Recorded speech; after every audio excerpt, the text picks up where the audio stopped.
मेरा घर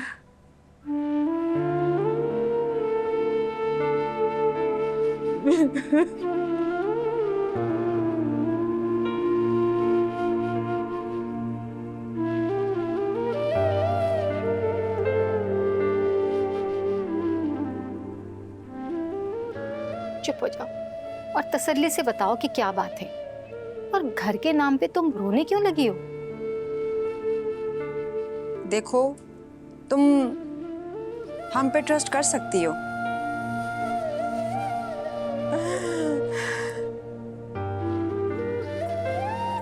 मैं वो बदकिस्मत लड़की जो अपने घर से भाग गई।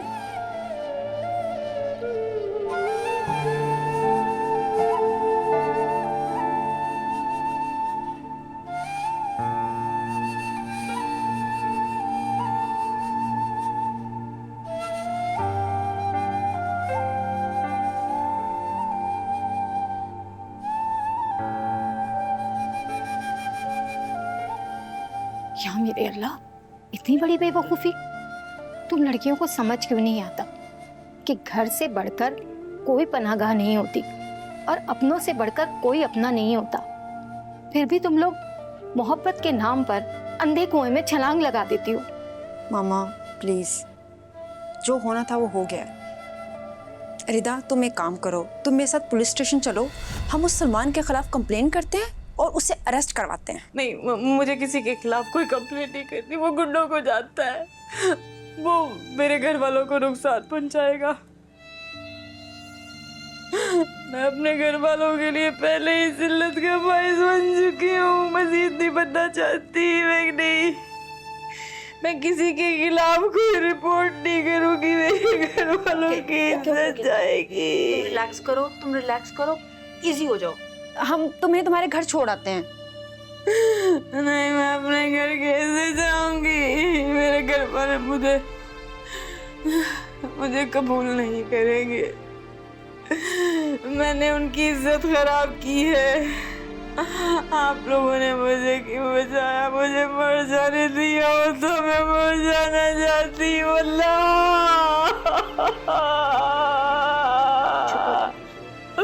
देखो बेटा, चुप हो जाओ, चुप हो जाओ। देखो, तुम पहले ही बहुत बड़ी गलती कर चुकी हो। अल्लाह ताला ने तुम्हें हराम मौत से बचा लिया, वरना आखिरत भी तुम्हारी बिगड़ जाती। हो सकता है अल्लाह ताला ने तुम्हें मौका दिया हो अपने घर वालों से माफी मांगने का और जो गलती की है तुमने उसका अज़ाला करने का। अब तुम 2-4 दिन यहाँ रहो, आराम करो और तसल्ली से सोचो कि तुम्हें आगे क्या करना है। हाँ, रो मत।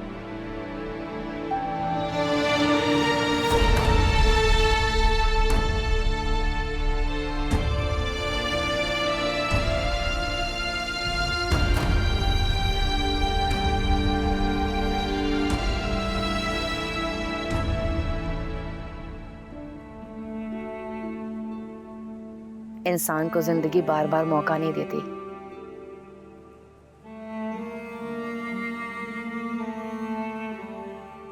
मैंने अपनी जिंदगी अपने हाथों से बर्बाद कर दी। मोहब्बत के झूठे, हाँ,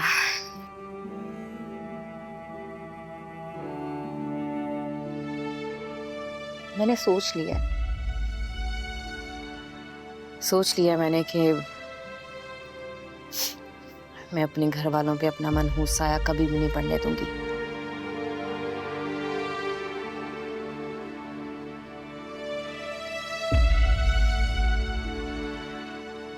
आपको पता है,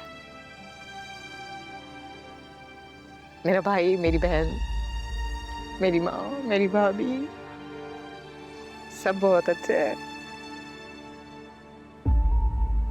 बस झूठी मोहब्बत के लालच में आकर किसी पे एतबार ही नहीं कर पा रही थी।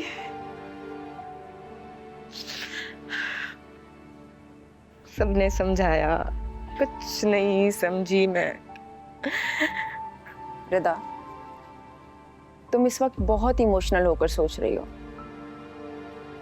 तुम फिलहाल यहीं रहो, बाद में सोचते हैं कि आगे क्या करना है। नहीं नहीं, मैं आप लोगों पे मजीद बोझ नहीं बन सकती। रिदा, फजूल बातें मत करो। मैं और मामा तुम्हें इस बेरहम दुनिया में सुलेमान जैसे किसी और दरिंदे के लिए तन्हा नहीं छोड़ सकते।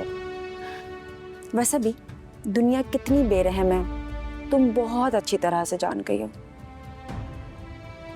तुम्हारे पास गलती की कोई गुंजाइश नहीं है, और किस्मत भी बार बार एक ही इंसान का साथ नहीं देती रिदा।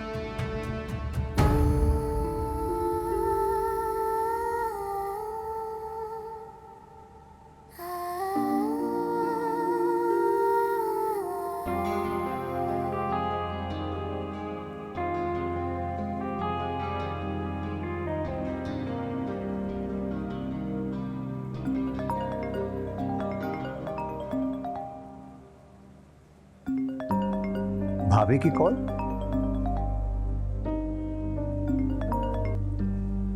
अस्सलाम वालेकुम भाभी। जावेद भाई, आपको रिश्ता याद है? आप ऐसा कैसे कर सकते हैं? आपने जो कारनामा किया है ना, उसकी इत्ला मिल गई है हमें।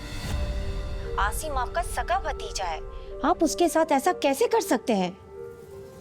मुझे तो सोच कर भी शर्म आती है कि जो लड़की आपके भतीजे को रुस्वा करके अपने घर से भाग गई, उसी घर की दूसरी लड़की को आप अपनी बहू बना कर ले आए।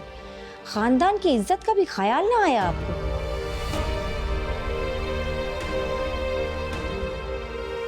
और अपने भतीजे आसिम का भी नहीं सोचा कि उस पर क्या गुजरेगी?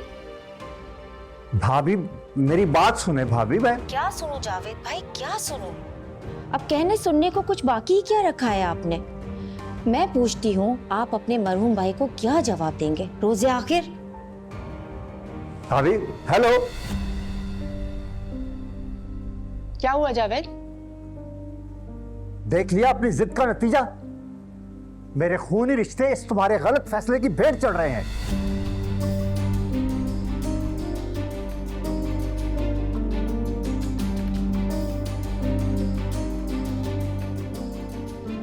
जावेद, जावेद,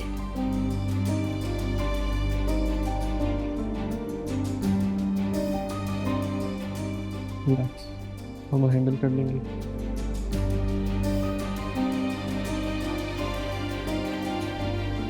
लगता है अब रस्म नहीं होगी। यहाँ तो मामला ही कुछ और है।